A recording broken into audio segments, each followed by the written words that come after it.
أعوذ بالله من الشيطان الرجيم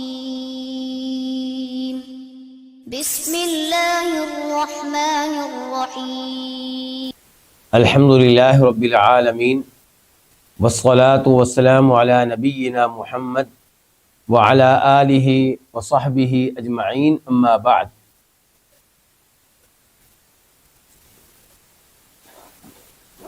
العقیدۃ الواسطیہ، امام ابن تیمیہ رحمہ اللہ کی عظیم الشان کتاب، جس کا تعلق عقائد سے ہے اور خصوصی طور پہ اس میں اہتمام کیا گیا ہے اللہ کے ناموں اور اللہ کی صفات کا، کہ ہمیں ان پہ ایمان لانا ہے اور تعویل سے بچنا ہے، تحریف سے بچنا ہے۔ اور آج کا جو درس ہے اس میں گفتگو ہوگی اللہ تعالیٰ کی صفت ارادہ پہ، اللہ تعالیٰ کی صفت مشیت پہ۔ چنانچہ امام صاحب فرماتے ہیں وقولہ، اور اللہ رب العزت کا فرمان ہے کہ ولولا اذ دخلت جنتک قلت ما شاء اللہ لا قوة الا باللہ۔ اذ دخلت جنتک، کہ جب تو داخل ہوا اپنے باغ میں۔ یہ کون کہہ رہا ہے، کس سے کہہ رہا ہے؟ یہ اصل میں ہے سورہ کہف، اور سورہ کہف کی آیت نمبر ہے 39۔ تو اس میں تذکرہ ہو رہا ہے دو آدمیوں کا۔ ان میں سے ایک وہ تھا جسے اللہ نے مال دے رکھا تھا، باغات دے رکھے تھے، اور دوسرا وہ تھا جو مالی لحاظ سے اس سے پیچھے تھا۔ لیکن جو مالی لحاظ سے پیچھے تھا وہ ایمان کے لحاظ سے بہت مضبوط تھا، توحید کے اوپر تھا، اللہ کے اوپر پختہ یقین رکھتا تھا، آخرت پہ پختہ یقین رکھتا تھا۔ جبکہ وہ شخص جس کو اللہ نے بہت مال دے رکھا تھا، جس کے باغات تھے، اس کا یہ کہنا تھا کہ پہلی بات تو یہ ہے کہ قیامت قائم نہیں ہوگی، جو مر گیا اس کی کہانی ختم، مرنے کے بعد دوبارہ اٹھائے جانے کا کوئی تصور نہیں ہے۔ اور اگر کبھی ایسا ہوا بھی تو جس طرح میرے پاس یہاں پہ مال ہے ادھر بھی بڑا مال ہوگا، جیسے یہاں پہ میرے پاس بڑی نعمتیں ہیں ادھر بھی بڑی نعمتیں ہوں گی، اور جو نعمتیں اس کے پاس دنیا میں تھیں ان کی نسبت بھی وہ اللہ رب العزت کی طرف نہیں کرتا تھا جیسے کرنی چاہیے تھی۔ تو یہاں پہ ان دونوں کے آپس میں الفاظ ہیں، اور ان الفاظ میں وہ شخص جس کے پاس مال کم تھا لیکن ایمان کے لحاظ سے مضبوط تھا، وہ کہہ رہا ہے کہ ولولا اذ دخلت جنتک، جب تو اپنے باغ میں داخل ہوا تو نے کیوں نہیں یہ الفاظ کہے ما شاء اللہ لا قوة الا باللہ۔ ما شاء اللہ لا قوة، اس کی تفسیر کیا ہوگی؟ ما، اس میں ایک تو یہ ہے کہ آپ اس کو ما موصولہ بنا سکتے ہیں، ان کے وہ ما جو الذی کے معنی میں ہوتا ہے، تو معنی کیا ہو جائے گا؟ ما شاء اللہ، یعنی کہ جو اللہ چاہے۔ کیا مطلب جو اللہ چاہے؟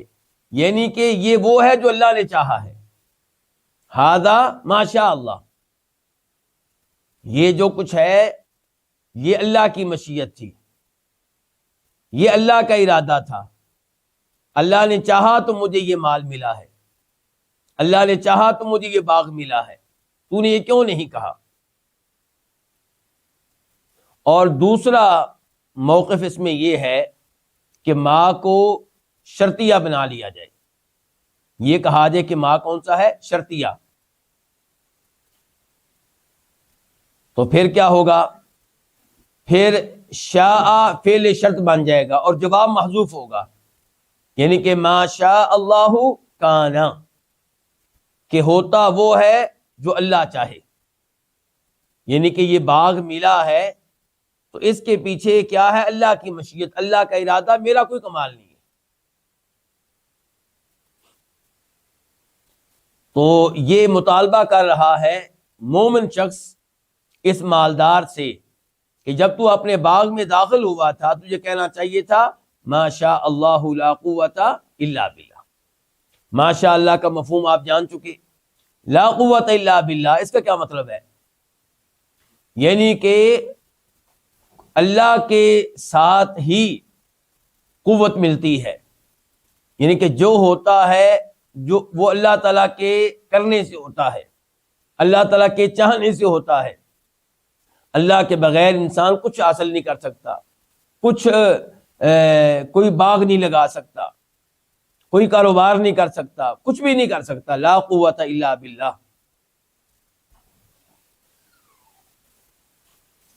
اور علماء کرام کہتے ہیں اس ایسے یہ پتہ چلا کہ انسان کو جب کوئی نعمت ملے تو اس نعمت کو دیکھ کر یہ الفاظ کہنے چاہیے ما شاء اللہ لا قوت الا باللہ.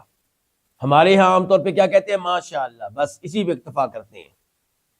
نہیں، یہ کہا جائے ما شاء اللہ لا قوت الا باللہ، یا آپ کہیں ما شاء اللہ تبارک اللہ، کیونکہ حدیث شریف میں آیا ہے کہ جب آپ اپنے کسی بھائی کے پاس کوئی خوبی دیکھیں تو وہاں پہ برکت کے الفاظ استعمال کریں. تو اس لیے ما شاء اللہ تبارک اللہ کہہ لیا جائے یا ما شاء اللہ لا قوت الا باللہ کہہ لیا جائے. اس آیت کا ہمارے موضوع کے ساتھ کیا تعلق ہے؟ اس میں اللہ کی مشیت کا تذکرہ آیا ہے، اور یہ مومن بندہ کہہ رہا ہے کہ جو کچھ ہوتا ہے وہ اللہ کی مشیت سے ہوتا ہے. اس میں اللہ رب العزت کی مشیت کا اثبات ہے، اور یہ مشیت کیا ہوتی ہے؟ یہ کونی ہوتی ہے. کونی کا مطلب کیا؟ ابھی ہم آگے پڑھیں گے. ارادہ اور مشیت دونوں قریب قریب ہیں، لیکن ارادے کی دو اقسام ہوتی ہیں. ارادے کی، علماء کرام ذرا یاد کیجئے، سبق یاد کرنے والا، ارادے کی دو اقسام ہوتی ہیں. ایک وہ ارادہ جو مشیت کے معنی میں ہوتا ہے، اور ایک وہ ارادہ جو محبت اور رضا کے معنی میں ہوتا ہے. جو ارادہ مشیت کے معنی میں ہوتا ہے اسے کہتے ہیں ارادہ کونیہ، اسے ارادہ خلقیہ بھی کہتے ہیں.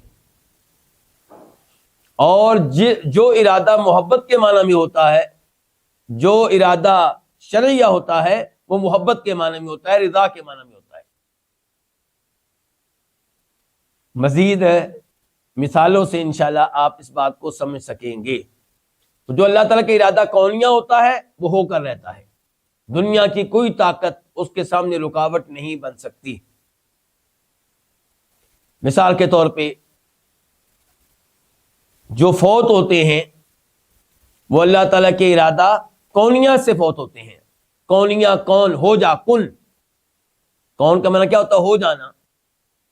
اور اسی سے کن، اللہ تعالیٰ حکم دیتے ہیں کن ہو جا، تو وہ جو اللہ کہتے ہیں وہ ہو جاتا ہے. تو اللہ تعالیٰ کا ارادہ کونیہ ہو کر رہتا ہے، اس میں کوئی رکاوٹ نہیں بن سکتا. اللہ کہتے ہیں مر جا، انسان مر جاتا ہے. اللہ تعالیٰ کہتے ہیں انسان سے بیمار ہو جائے، انسان بیمار ہو جاتا ہے. اللہ نے کہا ابراہیم علیہ السلام کو جس آگ میں ڈالا جا رہا تھا، کیا کہا؟ کونی بردن وسلام. ابراہیم علیہ السلام کے لیے سلامتی والی بن جا، تو سلامتی والی بن گئی.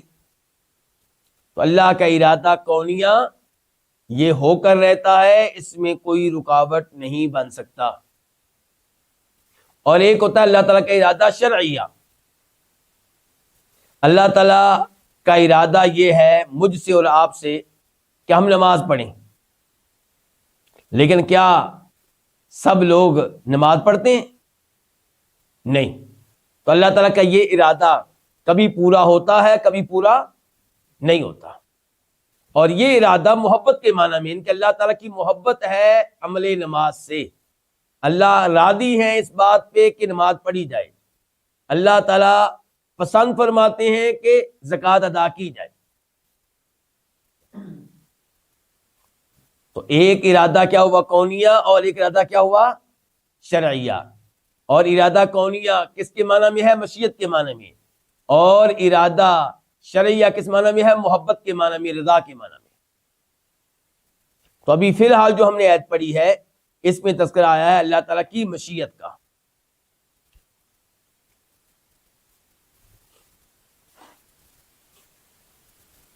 وقولہ، اور اللہ تعالیٰ کا فرمان ہے.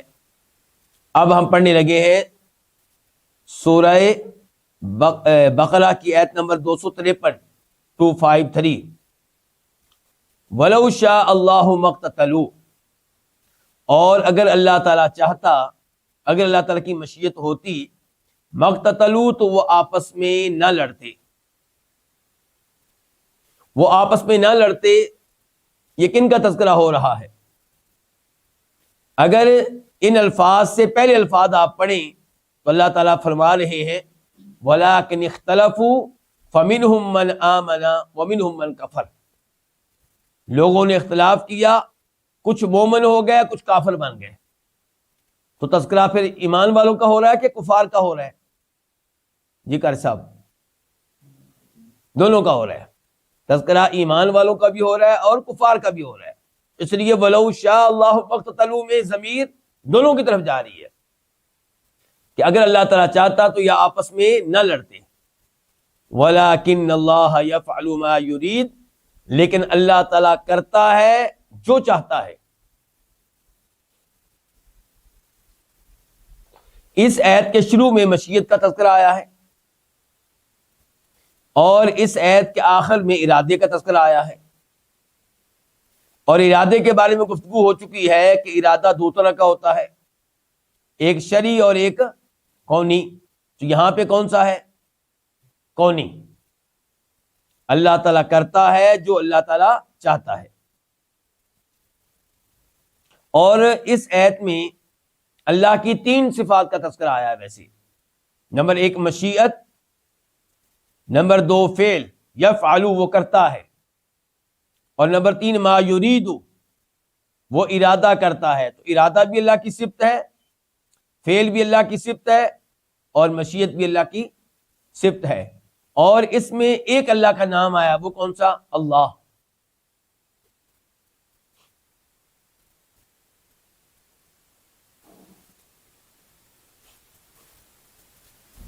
اب ہم پڑھنے لگے ہیں تیسری آیت، اور یہ ہے سورہ مائدہ کی آیت نمبر 1. احلت لکم بہیمۃ الانعام الا ما یتلی علیکم غیر محل الصید وانتم حرم ان اللہ یحکم ما یرید. احلت حلال کر دیے گئے ہیں، اور حلال کرنے والا کون ہے؟ اللہ تعالی. تو پھر یہ بھی اللہ کی صفت ہوئی. حلال کرنا، حرام کرنا، یہ کس کی صفات میں سے ہے؟ اللہ کی صفات میں سے ہے. انبیاء کرام علیہ السلام بھی حلال کرتے ہیں، لیکن وہ جس چیز کو حلال قرار دیتے ہیں وہ اپنی طرف سے قرار نہیں دیتے، اس کے پیچھے کون ہوتا ہے؟ اللہ رب العزت. تو وہ حلال و حرام کا پیغام پہنچاتے ہیں، ورنہ بنیادی طور پہ کسی چیز کو حلال قرار دینا، حرام قرار دینا کس کا اختیار ہے؟ اللہ رب العزت کا. تو حلت حلال کر دیے گئے لکم تمہارے لیے بہیمۃ الانعام چوپائے، مویشی. الانعام نعام ان کی جمع ہے، اور یہ لفظ بولا جاتا ہے اونٹوں کے اوپر، بیلوں کے اوپر اور بکروں کے اوپر. اونٹ، گائے، بکریاں وغیرہ. تو اللہ تعالیٰ فرما رہے ہیں یہ تمہارے لیے حلال کر دیے گئے ہیں. الا ما یتلی علیکم غیر محل الصید، سوائے ان کے جن کا تذکرہ تمہارے سامنے کیا جائے گا، جن کے بارے میں تلاوت تمہارے سامنے کی جائے گی. یعنی کہ اللہ تعالیٰ بتا رہے ہیں کہ یہ حلال ہے لیکن چند ایسے جانور ہیں جو تمہارے لیے حلال نہیں ہے اور ان کا تذکرہ آگے آئے گا، یہ اللہ تعالیٰ فرما رہے ہیں۔ تو اس سے مراد کون سی آیت ہے؟ یہ جو آیت ابھی ہم پڑھ رہے تھے یہ سورہ مائدہ کی آیت نمبر 1 تھی 1، اور جن کا تذکرہ آیا ہے کہ وہ حلال نہیں ہے وہ آیت نمبر ہے 3 حرمت علیکم المیتہ، تم پہ حرام کر دیا گیا ہے کیا؟ مردار۔ حرام کرنے والا کون؟ اللہ تعالیٰ۔ جو آیت پہلے ہم نے پڑھی ہے اس میں تذکرہ آیا اللہ کے حلال کرنے کا، اس میں تذکرہ آ گیا اللہ کے حرام کرنے کا۔ تو تمہارے اوپر حرام کر دیا گیا المیتہ، مردار۔ مردار کسے کہتے ہیں؟ یعنی کہ وہ جانور جو حلال کیے بغیر مر جائے، یعنی کہ اونٹ، گائے، بکرا، بکری، دمبا، ان میں سے جو حلال کیے بغیر فوت ہو جائے۔ تو حرمت علیکم المیتہ والدم، اور خون بھی تمہارے اوپر کیا ہے؟ حرام ہے، خون پینے کی اجازت نہیں ہے۔ ولحم الخنزیر، اور خنزیر کا گوشت بھی تمہارے اوپر کیا ہے؟ حرام ہے۔ وما اہل لغیر اللہ بہ، اور جس جانور پہ غیر اللہ کا نام لیا جائے، غیر اللہ کا نام پکارا جائے، وہ بھی کیا ہے؟ حرام ہے۔ آپ نے اونٹ کو ذبح کیا اور اونٹ حلال ہے، آپ نے بیل کو ذبح کیا، بیل حلال ہے، آپ نے بکرے کو ذبح کیا اور بکرا حلال ہے، لیکن ذبح کرتے ہوئے آپ اللہ کی بجائے کسی اور کا نام لے رہے ہیں، عیسیٰ علیہ السلام کے نام پہ اسے ذبح کر رہے ہیں، جناب علی کے نام پہ اسے ذبح کر رہے ہیں، تو پھر وہ کیا ہو جائے گا؟ وہ حرام ہو جائے گا۔ والمنخنقۃ، وہ جانور حرام ہے جو گلا گھٹ کر مر جائے، یعنی کہ آپ نے اس کا گلا گھوٹ دیا یا خود ہی گھٹ گیا، تو وہ بھی کیا ہے؟ حرام ہے۔ والموقوذۃ، وہ جانور بھی حرام ہے جسے چوٹ لگے اور چوٹ لگنے کی وجہ سے مر جائے، پتھر مارا گیا اسے، لاٹھی ماری گئی اسے اور وہ اس سے مر گیا۔ والمتردیہ، اوپر سے گر کر مرنے والا جانور، وہ بھی کیا ہے؟ حرام ہے۔ والنطیحہ، جس جانور کو سینگ مارا جائے، دوسرا جانور سینگ مار دے اور مر جائے، وہ بھی کیا ہے؟ حرام ہے۔ وما اکل السبع، اور وہ جانور بھی حرام ہے جس کو کون کھا لے؟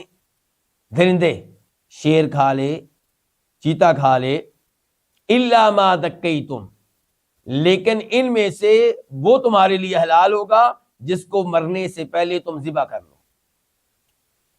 جانور کو چوٹ لگی اور مرنے والا چوٹ سے، لیکن آپ نے مرنے سے پہلے اس کو چھری سے ذبح کر لیا، حلال ہوگا۔ جانور کو دوسرے جانور نے سینگ مارا، لیکن اس کے مرنے سے پہلے آپ نے اس کو ذبح کر لیا، تو وہ کیا ہوگا؟ حلال ہوگا۔ اوپر سے جانور نیچے گرا، مرنے والا ہے، لیکن آپ نے مرنے سے پہلے ذبح کر دیا، تو وہ کیا ہو جائے گا؟ حلال ہو جائے گا۔ ایک جانور کے اوپر شیر نے حملہ کیا، چیتے نے حملہ کیا، اب وہ مرنے والا ہے، لیکن مرنے سے پہلے آپ پہنچ گئے اور آپ نے چھری پھیر دی اور ذبح کیا اسے، تو وہ کیا ہو جائے گا؟ حلال ہو جائے گا۔ غیر محل الصید، اس حال میں کہ شکار کو حلال کرنے والے نہ ہو، وَأَنْتُمْ حُرُمْ، جبکہ آپ حالت احرام میں ہو، یعنی کہ اس میں یہ بتایا گیا ہے کہ حالت احرام میں اگر آپ ہرن پکڑتے ہیں اور اسے ذبح کرتے ہیں تو وہ آپ کے لیے حلال نہیں ہے، یا شکار کرتے ہیں اس کا، وہ آپ کے لیے حلال نہیں ہے۔ شکاری جو جانور ہوتے ہیں جن کو شکار کیا جاتا ہے، جنگلی جانور، ہرن، خرگوش، یہ اگر آپ ان کو تیر ماریں یا شکاری کتا بھیجیں اور وہ ان کا شکار کر لے، تو آپ اس کو ذبح نہ بھی کریں، وہ آپ کے لیے کیا ہے؟ حلال ہے، وہ آپ کے لیے حلال ہے۔ لیکن اگر آپ نے یہ کام کیا حالت احرام میں تو پھر آپ کے لیے حلال نہیں ہے۔ ان اللہ یحکم ما یرید، بے شک اللہ تعالیٰ فیصلہ کرتا ہے ما یرید، جو وہ چاہتا ہے، جو وہ چاہتا ہے۔ اس آیت میں جیسا کہ پہلے بتایا جا چکا ہے، ایک تو اللہ کی صفت آئی ہے حلال کرنے کی، دوسری صفت آئی ہے اللہ تعالیٰ کی یحکمو، وہ کیا کرتا ہے؟ فیصلہ کرتا ہے، حکم دیتا ہے. ما یرید، جو وہ چاہتا ہے، جس کا وہ ارادہ کرتا ہے. تو ارادہ کرنا اللہ کی صفت، اس کا تذکرہ ہوا ہے اس آیت میں. حکم دینا یہ اللہ کی صفت، اس کا تذکرہ ہوا ہے. اور حلال قرار دینا یہ اللہ کی صفت ہے جس کا یہاں پہ تذکرہ ہوا ہے. لیکن جس کا فی الحال ہمارے موضوع سے تعلق ہے وہ کیا ہے؟ ارادہ، کہ اللہ تعالی حکم دیتا ہے ما یریدو، جو وہ چاہتا ہے. اچھا، اب یہاں پہ سوال ہوگا کہ یہ ارادہ کون سا ہے؟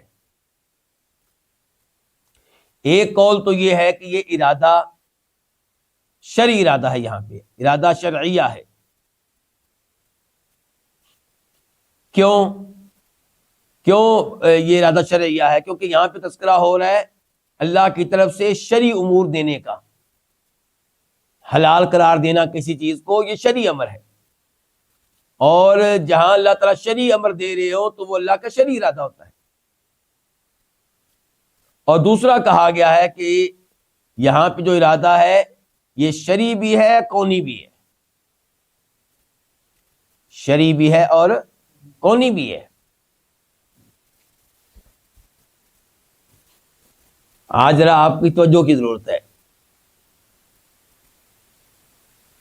اللہ تعالیٰ چاہتے ہیں کہ ہم نماز پڑھیں. اب جس نے نماز پڑھی ہے اس نے اللہ کے ارادے کے ساتھ پڑھی کہ اللہ کے ارادے کے بغیر پڑھ لی ہے؟ اللہ کے ارادے سے پڑھی ہے. اب یہاں پہ اللہ کا کون سا ارادہ تھا؟ شرعی بھی تھا، کونی بھی تھا. اگر کونی نہ ہوتا تو آپ نماز نہ پڑھ پاتے. اگر کونی نہ ہوتا تو آپ نماز نہ پڑھ پاتے. تو اب یہ ارادہ شرعی بھی ہو گیا، کونی بھی ہو گیا، کیونکہ آپ نے نماز پڑھ لی ہے. اچھا، جنہوں نے نماز نہیں پڑھی ان کے لحاظ سے اللہ تعالیٰ ان سے بھی چاہتے تھے کہ وہ نماز پڑھیں، لیکن ان کے ساتھ اللہ تعالیٰ کا ارادہ کون سا تھا؟ شرعی تھا. کونی ہوتا تو وہ پڑھ لیتے. شرعی ارادہ اللہ تعالیٰ کا تھا. اللہ تعالیٰ کی محبت یہ تھی کہ نماز پڑھیں، اللہ تعالیٰ کی رضا یہ تھی کہ نماز پڑھیں، لیکن انہوں نے نہیں پڑھی. اس کا مطلب یہ ہے کہ اللہ کا کونی ارادہ نہیں تھا، کیونکہ اللہ کا کونی ارادہ نافذ ہو کر رہتا ہے.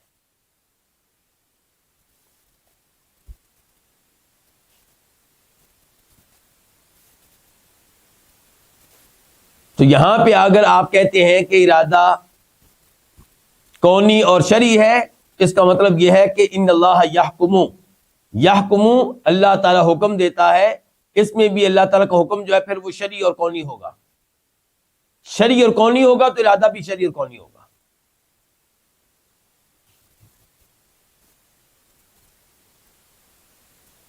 اس کے بعد ہے آیت، یہ سورہ انعام ہے، 125 نمبر آیت 125. اللہ تعالیٰ فرماتے ہیں فَمَن يُرِدِ اللَّهُ أَن يَهْدِيَهُ يَشْرَحْ صَدْرَهُ لِلْإِسْلَامِ. جس کو اللہ تعالیٰ ہدایت دینا چاہے، جس کو اللہ تعالیٰ ہدایت دینا چاہے اس کا سینہ اسلام کے لیے کھول دیتا ہے.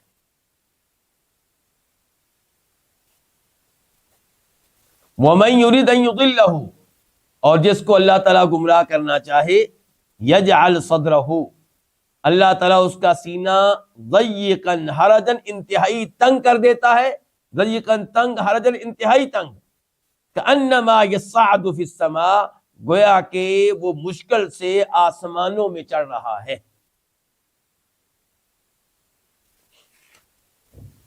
اس آیت کو سمجھنے سے پہلے یہ اصول آپ نے نہیں بھولنا کہ اللہ تعالیٰ بندوں پہ ظلم کرنے والے نہیں ہیں. اللہ تعالیٰ بندوں پہ ظلم کرنے والا نہیں ہے، زیادتی کرنے والا نہیں ہے، اور نہ ہی اللہ تعالیٰ کو ظلم کرنے کا کوئی فائدہ ہے. نہ وہ ظلم کرنے والا ہے، نہ اس کو ظلم کرنے کا کوئی فائدہ ہے. اللہ رب العزت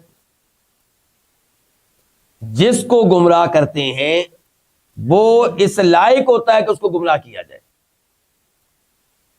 اور یہ آیتیں سن کر، یہ الفاظ سن کر، پہلے اس کے کہ شیطان آپ کو بہکائے، پہلے اس کے کہ شیطان کو ذہن میں وسوسہ ڈالے، پہلے اس کے کہ شیطان آپ کو اپنے پنجے میں لے، آپ اللہ کا شکر ادا کریں کہ یا اللہ تو نے مجھے ان میں شامل کیا ہے جن کو تو نے ہدایت دی ہے۔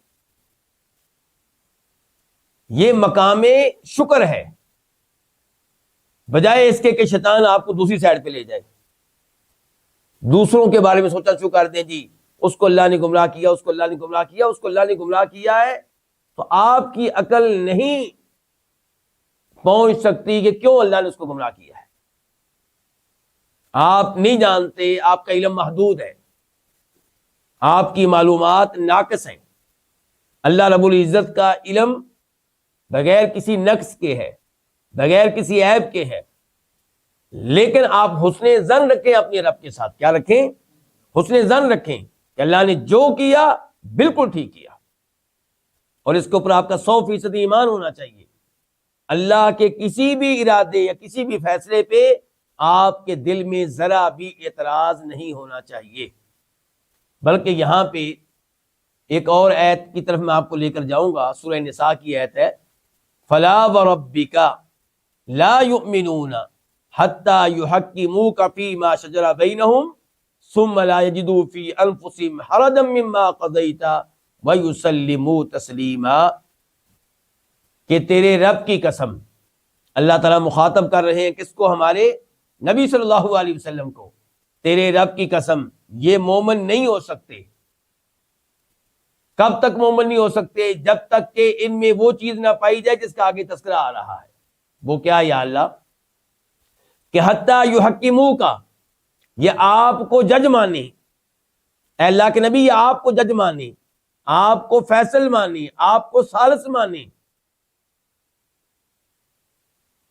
ان امور میں جن امور کے بارے میں ان میں اختلاف واقع ہو جائے، آپ کی حدیث کو جج مانے، آپ کے فرامین کو جج مانے۔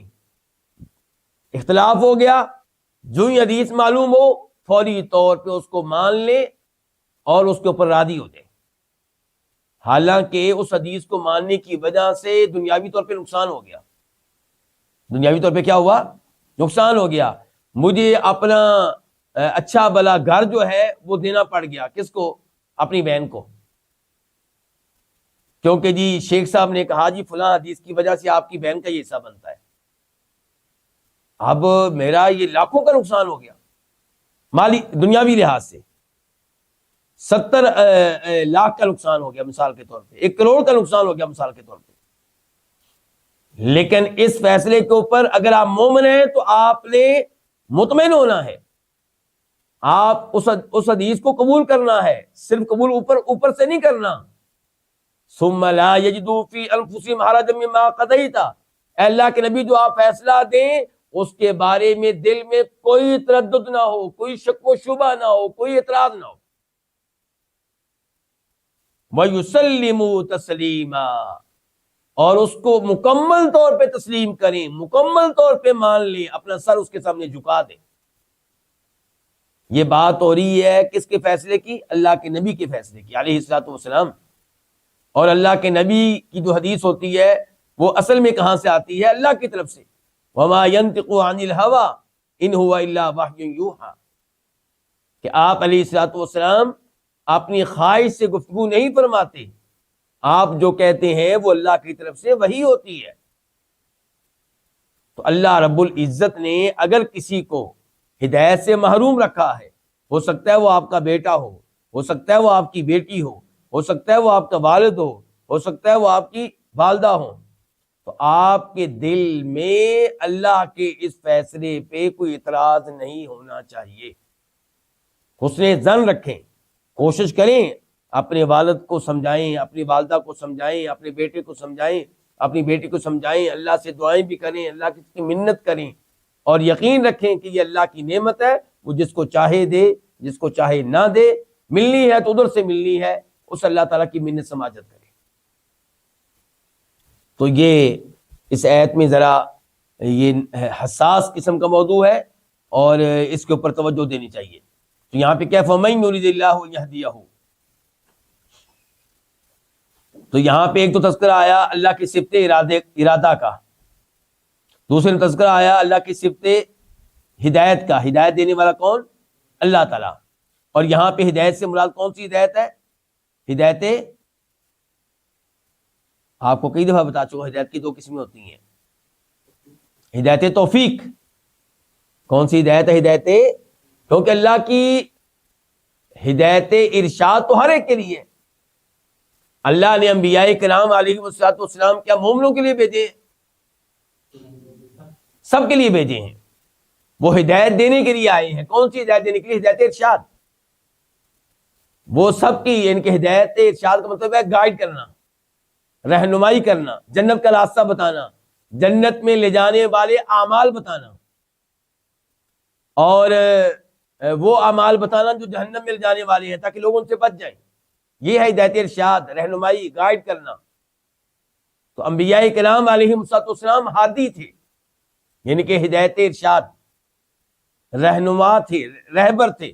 علماء کرام بھی ہدایت ارشاد دیتے ہیں. ہدایت ارشاد انبیاء کرام علیہ السلام کے ہاتھوں میں بھی ہے، علماء کرام کے ہاتھوں میں بھی ہے.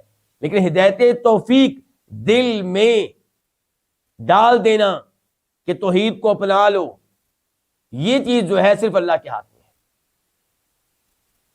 تو یہاں پہ جس ہدایت کا تذکرہ ہو رہا ہے، کون سی ہدایت؟ ہدایت توفیق. تو اللہ تعالیٰ جس کو ہدایت دینا چاہے، یشرح صدرہ، اللہ اس کے سینے کو اسلام کے لیے کھول دیتا ہے. یشرح، یہ بھی اللہ کی صفات میں سے صفت ہوگی. اللہ اس کے سینے کو اسلام کے لیے کھول دیتا ہے. کیا مطلب؟ وہ اس کے اوپر مطمئن ہوتا ہے، وہ ادھر بھاگتا چلا جاتا ہے، اسے اس میں سکون ملتا ہے.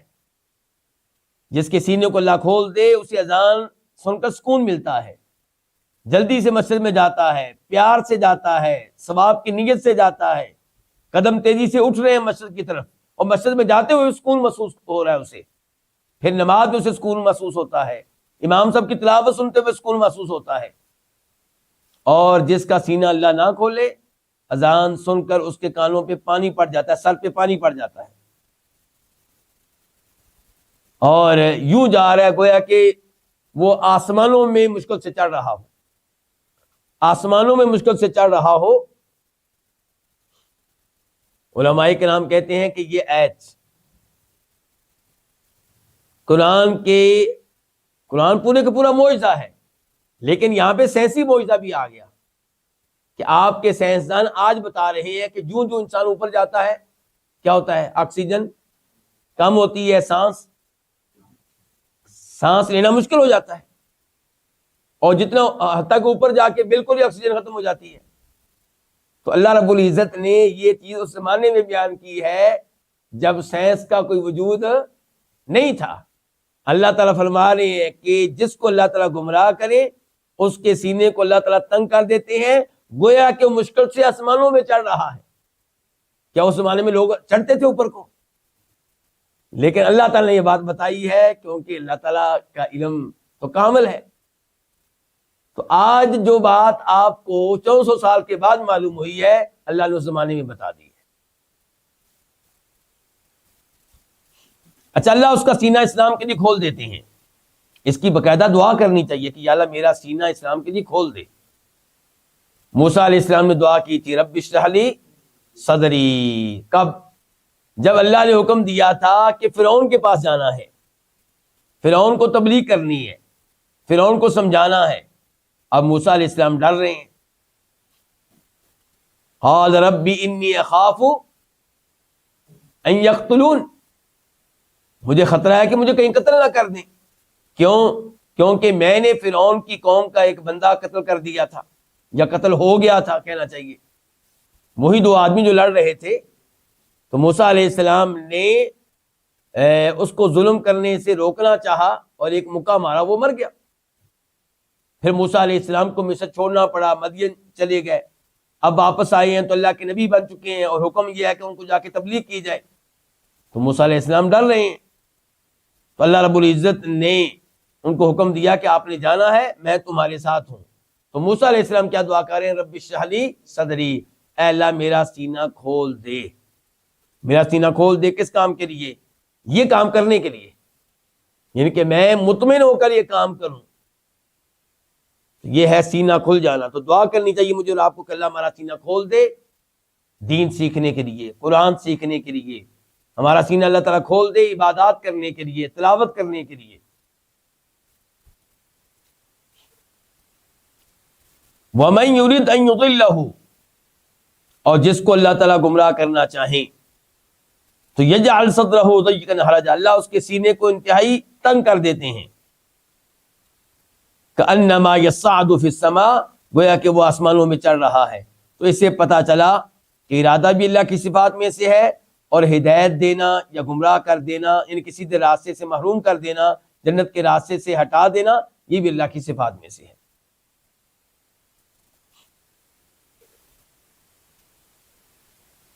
اچھا, یہاں پہ ارادے کا تذکرہ آیا 2 بار. کتنی بار؟ جو دوسرا ارادہ ہے کہ اللہ تعالیٰ جس کو چاہیں, جس کو گمراہ کرنا چاہیں, اس کا سینہ تنگ کر دیتے ہیں اللہ تعالیٰ. یہ کون سا ارادہ ہوگا؟ نہیں, یہ کونی ہے. کسی کا کفر میں مبتلا ہونا, گناہ میں مبتلا ہونا, یہ شرعی ارادہ نہیں ہو سکتا. یہ کیا ہوگا؟ یہ کونی ہوگا. اچھا, جو پہلا ارادہ ہے کہ جس کو اللہ تعالیٰ ہدایت دینا چاہے اس کو سینہ اسلام کے لیے طرح کھول دیتے ہیں, یہ کون سا ارادہ ہوگا؟ یہ کونی تو پکا ہے, اور ساتھ ساتھ شرعی بھی ہے. کیونکہ جس کو ہدایت مل گئی اس کے ساتھ کون سا ارادہ تھا؟ کونی ارادہ تھا, تو اس کو ملی ہے نا. اور ساتھ ساتھ وہ شرعی بھی ہے. اللہ تعالیٰ چاہتے ہیں کہ بندہ اسلام پہ آئے, بندہ ایمان پہ آئے.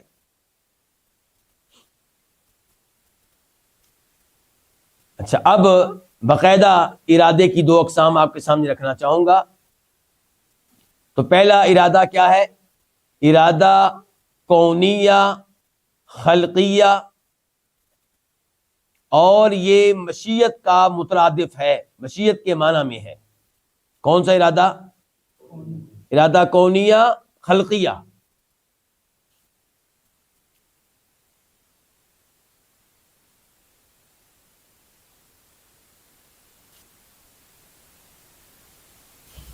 اور اس کے تعلق سے 2 چیزیں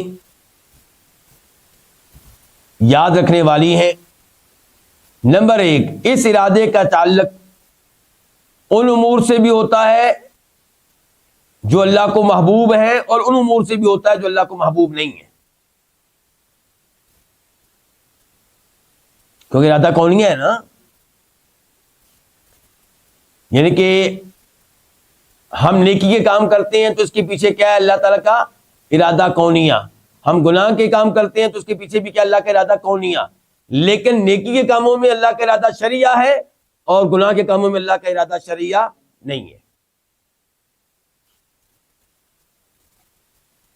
دوسرے نمبر پہ جو چیز قابل غور ہے اس ارادے کے تعلق سے, وہ یہ ہے کہ اس میں اللہ کی مراد پوری ہو کر رہتی ہے. اللہ کا ارادہ کہہ لیں, اللہ کی مراد کہہ لیں, وہ پوری ہو کر رہتی, نافذ ہو کر رہتی ہے.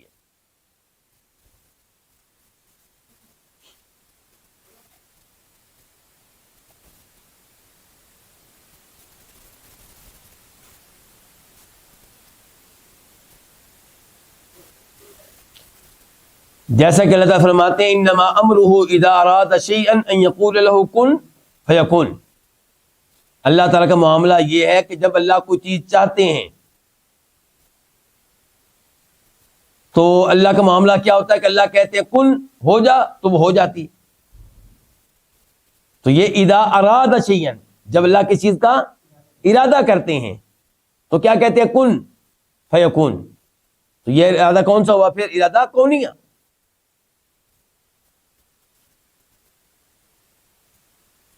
اور دوسرے نمبر پہ جو ہے وہ ہے ارادہ شرعیہ دینیہ.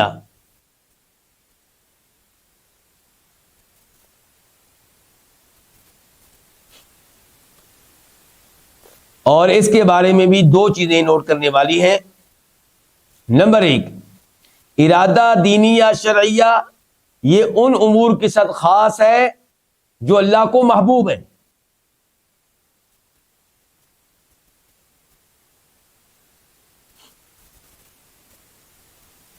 چنانچہ شراب پینے کے معاملے میں آپ نہیں کہہ سکتے کہ یہاں پہ اللہ تعالیٰ کا شرعی ارادہ تھا.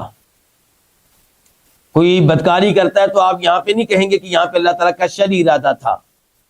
کوئی مرتد ہو جاتا ہے تو آپ یہ نہیں کہیں گے کہ اس کے پیچھے اللہ تعالیٰ کا شرعی ارادہ تھا، بلکہ وہاں پہ کون سا ارادہ تھا؟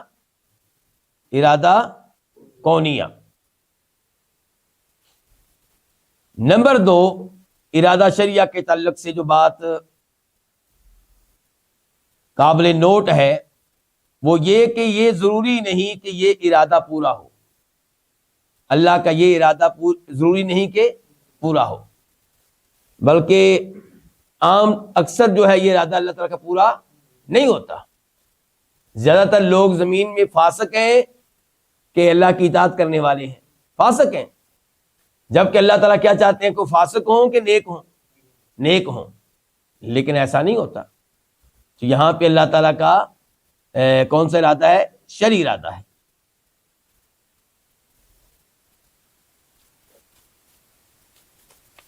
یہاں پہ ایک سوال ہے، میں مثالیں دوں گا پہلے مثالیں میں دے لوں. ہاں پہلے مثالیں دے لیتے ہیں. ویسے تو کچھ مثالیں اوپر گزر چکی ہیں، لیکن ارادہ شرعیہ کے تعلق سے ایک مثال دینا چاہوں گا. اللہ تعالیٰ قرآن حکیم میں ارشاد فرماتے ہیں سورہ احزاب میں انما یرید اللہ لیذھب عنکم الرجس اہل البیت، کہ اے آل بیت، اے نبی کے گھر والو، اللہ تعالیٰ چاہتا ہے، اللہ ارادہ کرتا ہے، انما یرید اللہ تعالیٰ ارادہ کرتا ہے کہ تم سے گندگی کو دور کر دے. تو یہ اللہ کا کون سا ارادہ ہے؟ شرعی ارادہ ہے.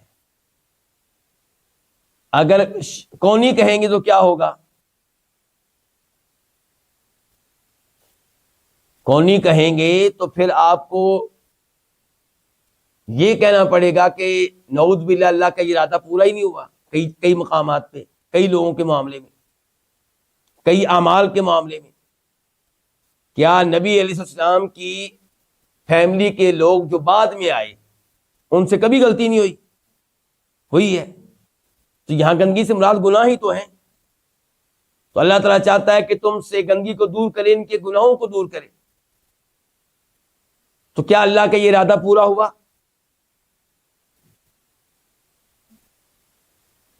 کئی دفعہ پورا ہوا، کئی دفعہ نہیں ہوا.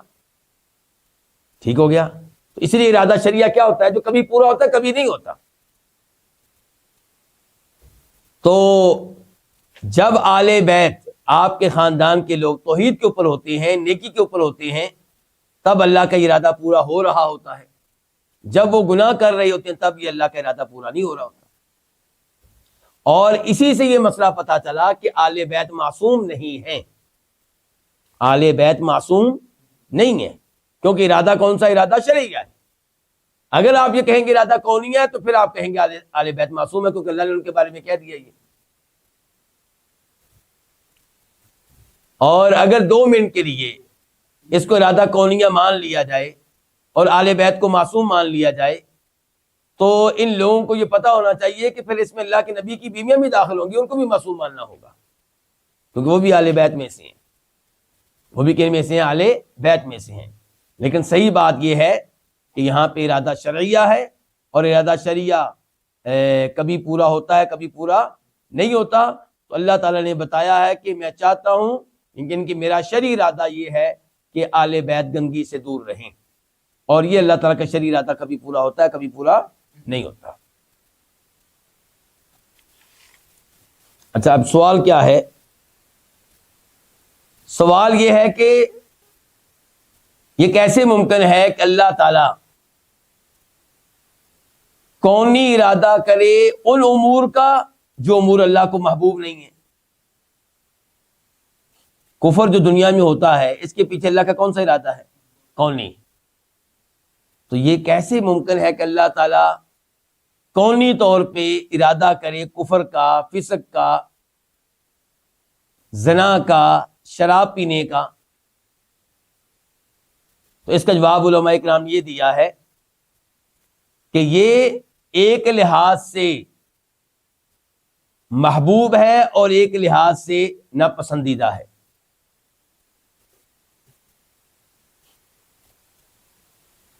یہ امور محبوب ہیں اللہ تعالیٰ کو اس لحاظ سے کہ ان میں بھی بڑی بڑی مصلحتیں ہیں، بڑی بڑی مصلحتیں ہیں، اور یہ امور اللہ تعالیٰ کو ناپسند ہے اس لحاظ سے کہ اللہ کی معصیت و نافرمانی، اور یہ کوئی عجیب بات نہیں ہے، یہ کوئی عجیب بات کہ ایک لحاظ سے کوئی چیز محبوب ہو اور دوسرے لحاظ سے وہ چیز ناپسندیدہ ہو، یہ چیز کوئی عجیب و غریب نہیں ہے۔ دنیا میں اس کی مثالیں دی جا سکتی ہیں۔ مثال کے طور پہ ایک والد اپنے چھوٹے سے بچے کو لے کر جاتا ہے ڈاکٹر کے پاس، اس کو کیا نکلی ہے جی، پھنسی پھوڑا، پیپ پڑ گئی ہے۔ اب وہ ڈاکٹر کہتا ہے جی کٹ لگے گا، یہاں پہ چیرا لگے گا، یہاں پہ سرجری ہوگی، یہاں پہ۔ اب ایک طرف سے والد اس چیز کو کیا کرتا ہے، ناپسند، اور دوسری طرف سے اس کو پسند ہے کہ یہ کام ہو تاکہ میرا بیٹا صحت یاب ہو، تاکہ میرا بیٹا جو ہے ہمیشہ کے لیے بیمار نہ رہے، اور یہ مرض آگے نہ بڑھے، یہ بیماری آگے نہ بڑھے، ادھر ہی ختم ہو جائے۔ اب یہ کٹ لگوانا، اس کو چیرا لگوانا، سرجری کروانا ڈاکٹر سے والد کو ایک لحاظ سے محبوب ہے اور ایک لحاظ سے ناپسند ہے۔ تو یہ تو مخلوق کی مثال دی ہم نے، اور اللہ تعالیٰ تو اعلیٰ ہے۔ اس لیے اللہ تعالیٰ کے لحاظ سے جب ہم کہتے ہیں کہ جو گناہ ہوا ہے یہ ایک لحاظ سے اللہ تعالیٰ کے ہاں محبوب ہے اور ایک لحاظ سے ناپسندیدہ ہے۔ محبوب ہے اس وجہ سے کہ اس کے پیچھے کئی مصلحتیں ہیں۔ مثال کے طور پہ آدم علیہ السلام نے درخت کا پھل چکھا، اللہ تعالیٰ کو یہ محبوب نہیں تھا، ناپسند تھا، کیونکہ اللہ کے حکم کی نافرمانی ہوئی ہے، لیکن اللہ تعالیٰ کو یہ چیز پسند تھی اس لحاظ سے کہ اس کے بعد آدم علیہ السلام نے توبہ کی ہے، استغفار کیا ہے، اللہ سے دعائیں کی ہیں، ربنا ظلمنا انفسنا وَإِن لَّمْ تَغْفِرْ لَنَا وَتَرْحَمْنَا لَنَكُونَنَّ مِنَ الْخَاسِرِينَ۔ تو اللہ تعالیٰ کو پکارا گیا ہے، اللہ کی منت کی گئی ہے، اللہ کے سامنے آدم علیہ السلام گر گڑائے ہیں، اللہ کے سامنے انہوں نے اپنی التجا رکھی ہے، درخواست رکھی ہے، تو اللہ تعالیٰ کو یہ توبہ کرنا، یہ استغفار کرنا، یہ گر گڑانا اللہ کو بہت پسند ہے۔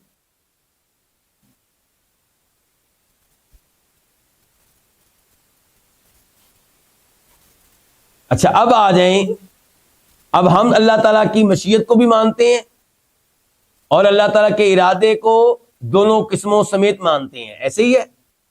ہم اللہ کا ارادہ شرعیہ بھی مانتے ہیں، ارادہ کونیہ بھی مانتے ہیں۔ آپ لوگ کہیں پریشان تو نہیں ہو چکے؟ سبق مشکل زیادہ تو نہیں ہو گیا؟ اچھا گمراہ فرقوں سے پوچھتے ہیں جی آپ لوگوں کی کیا صورتحال ہے، آپ لوگوں کا کیا بنا؟ ہم تو الحمدللہ مطمئن ہیں، ہم تو کیا ہے، مطمئن ہیں۔ تو امام ابن تیمیہ رحمہ اللہ کی عبارت ہے میرے سامنے دوسری کسی کتاب میں، تو وہاں وہ بتاتے ہیں کہ ان لوگوں کا مسئلہ یہ ہے کہ ان لوگوں نے کہا کہ ارادے کی ایک ہی قسم ہوتی ہے۔ اہل السنہ نے، سلفیوں نے، اہل الحدیث نے کیا کیا، ارادے کی دو قسمیں بنائی ہم نے نہیں ہے، یہ موجود ہے، ہم نے بتائی ہیں، بس یہ دو قسمیں موجود ہیں، بس ہم نے بتائی ہے کہ یہ دو ہیں، ورنہ دو قسمیں کوئی ہماری طرف سے تھوڑی ہیں، یہ تو قرآن میں موجود ہے، یہ تو حدیث میں موجود ہے۔ لیکن ان لوگوں نے ارادے کو کہا جی ایک ہی قسم کا ہے، آپ لوگ کہاں سے لے آئیے دو قسمیں؟ اللہ جس کا ارادہ کرتے ہیں وہ چیز اللہ کو محبوب ہوتی ہے۔ اللہ نے ایسے تو نہیں ارادہ کر لیا نا، اللہ جس چیز کا ارادہ کرتے ہو اللہ تعالیٰ کو کیا ہوتی ہے، محبوب ہوتی ہے۔ تو یہاں سے گمراہی شروع ہو گئی۔ وہ کیسے؟ دیکھیں، قدری لوگ، کون؟ قدری، یعنی کہ تقدیر کا کیا کرنے والے، انکار کرنے والے، یہ کہتے ہیں کہ اللہ تعالی، اچھا ان کے نزدیک ارادہ کی ایک ہی قسم ہے نا، اور ارادہ کا معنی کیا ہے ان کے ہاں؟ محبت اور رضا۔ ان کے ایک وہ جو ارادہ ہم نے کہا تھا ارادہ بمعنی مشیہ، وہ سب کچھ ان کے ہاں کیا ہے؟ محبت کے معنی میں ہے، رضا کے معنی میں ہے، ایسے ہی ہے نا۔ اچھا اب کفر اور فسق اور گناہ، کیا اللہ ان سے محبت کرتا ہے؟ نہیں۔ تو ایک کہتے ہیں کہ جب انسان کفر کرتا ہے، فسق کرتا ہے، گناہ کرتا ہے، تو اس کے پیچھے اللہ کا ارادہ نہیں ہوتا۔ اس کا مطلب کیا نکلے گا؟ نعوذ باللہ کہ کفر کرنے والے کفر کرتے ہیں اور اس کے پیچھے اللہ کا ارادہ ہوتا ہی نہیں، نعوذ باللہ انہوں نے اللہ کو ناکام کر دیا۔ یہ اب ہم نتیجہ اس کا یہ نکلے گا، نعوذ باللہ، یعنی کہ گویا کہ وہ اللہ تعالیٰ کو نعوذ باللہ انہوں نے بے بس کر دیا، نعوذ باللہ، نعوذ باللہ۔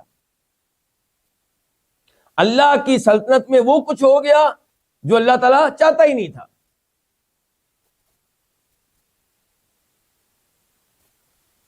تو گمراہی نکلی یا نہ نکلی؟ تو جبکہ درست موقف کیا ہونا چاہیے تھا کہ کفر و فسق کے پیچھے اللہ کا ارادہ کونیہ ہے، اللہ کا ارادہ شرعیہ نہیں ہے۔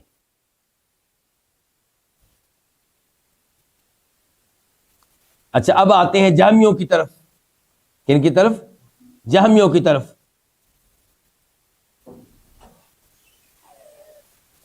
یہ کہتے ہیں کہ جو کچھ ہو رہا ہے، جو کچھ ہو رہا ہے وہ اللہ تعالیٰ کے ارادے سے ہو رہا ہے۔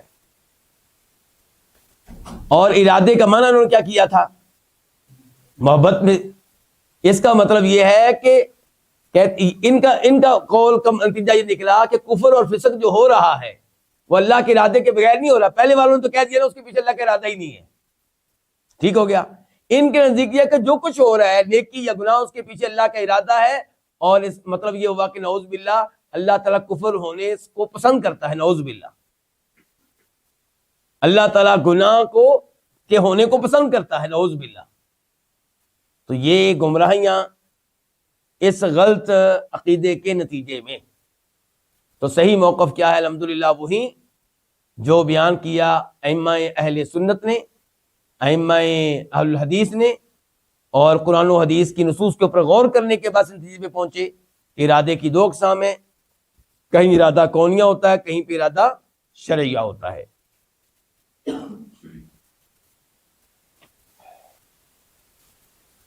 اب آخر میں خلاصہ تھوڑا سا یہ ہے کہ کبھی کبھی یہ دونوں ارادے اکٹھے ہو جاتے ہیں، کبھی کبھی دونوں ارادے،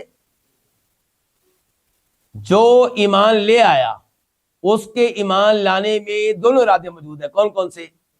شرعی ارادہ بھی، کونی ارادہ بھی، کیونکہ ایمان کو اللہ تعالیٰ پسند کرتا ہے، اور چونکہ وہ ایمان لے آیا ہے اس کا مطلب ہے کہ اللہ کا کونی ارادہ تھا، ورنہ کبھی ایمان لے کر ہی نہ آتا۔ ایسے ہی جس نے نماز پڑھی ہے، پہلے بھی بات ہو چکی ہے، جس نے نماز پڑھی ہے اس کے نماز پڑھنے کے پیچھے اللہ تعالیٰ کا کون سا ارادہ ہے؟ دونوں ہیں، کونی بھی شرعی بھی۔ اور جو کفر، جس نے کفر اختیار کیا ہے، اس کے کفر کے پیچھے اللہ کا کونی ارادہ ہے، شرعی ارادہ نہیں ہے۔ اور کافر کا ایمان لانا، کافر کا ایمان لانا، لیکن ایمان لایا نہیں، کافر ہے کہہ رہا ہوں، کافر کا ایمان لانا لیکن وہ لایا نہیں۔ آپ یوں سمجھے فرعون ہے، فرعون کا ایمان، اس کے پیچھے کون سا ارادہ ہے؟ شرعی ارادہ ہے۔ اللہ تعالیٰ چاہتے تھے کوئی ایمان لائے لیکن وہ لایا نہیں، اس کا مطلب ہے کونی ارادہ نہیں تھا۔ واضح ہے نا؟ جی ہاں۔ تو یہیں پہ آج کے درس کا اختتام کرتے ہیں۔ خلاصہ یہ ہے کہ آج ہم نے پڑھا ہے، بنیادی ہمارا جو درس تھا آج وہ اللہ تعالیٰ کی صفت ارادہ اور صفت مشیت کے بارے میں تھا، اور ہم الحمدللہ اللہ تعالیٰ کی تمام صفات پہ ایمان لاتے ہیں، تو ان دو صفات پہ بھی ایمان لاتے ہیں۔ اللہ رب العزت سے دعا ہے کہ اللہ تعالیٰ ہمیں اپنی ذات میں، اپنے ناموں میں اور اپنی صفات میں مزید دلچسپی لینے کی توفیق دے۔ میرے وہ بھائی، میری وہ بہنیں، میرے وہ بیٹے، میری وہ بیٹیاں جن کو آج کا درس مشکل لگا ہے، میری ان سے درخواست ہے کہ اس درس کو بار بار سنیں، انشاءاللہ یہ آپ کے لیے آسان ہو جائے گا۔ اور پھر یہ ہے کہ آج یہ گفتگو سنیں گے، پھر دوبارہ کبھی گفتگو سنیں گے، تو انشاءاللہ آپ لوگ تو بڑے ذہین لوگ ہیں، یہ جو جنریشن ہے آپ لوگوں کی تو بڑی ذہین ہے، آپ لوگوں نے تو دنیاوی علوم کی ایسی کی تیسی کر دی ہے، تو یہ بھی انشاءاللہ آپ کے لیے مشکل نہیں ہے۔ ادھر آپ گھبراتے نہیں ہیں، کیوں جی؟ ادھر میڈیکل کا طالب علم کتنے گھنٹے دیتا ہے جی؟ 15 گھنٹے جی، 15 گھنٹے دیتے ہیں. تو یہاں پہ اگر آپ نے 1 گھنٹہ بھی دیا ہے صرف، اس کو مزید 3-4 دفعہ آپ سنیں گے تو انشاءاللہ یہ بھی آپ کے لیے آسان ہو جائے گا. لیکن میں بار بار کہا ہے یہ درس آپ نے سننا ہے اپنے ذہن میں اللہ کے بارے میں حسن ظن قائم رکھ کر، اور یہ ذہن میں رکھ کر کہ اللہ عدل و انصاف کرنے والے ہیں، اللہ ظلم کرنے والا، زیادتی کرنے والا نہیں ہے. اللہ تعالیٰ سے دعا کرتے ہیں کہ اللہ تعالیٰ ہمیں استقامت دے، اور اللہ تعالیٰ ہمیں گمراہی سے محفوظ رکھے، شیطان کے وسوسوں سے محفوظ رکھے. شیطان پھر بھی وسوسہ ڈالے تو اعوذ باللہ من الشیطان الرجیم 3 دفعہ پڑھ کے اپنی بائیں جانب پھونکیں اور کہیں آمنت باللہ، اور اپنی توجہ پھر کسی اور سائٹ پہ لے جائیں. وآخر دعوانا الحمدللہ رب العالمین.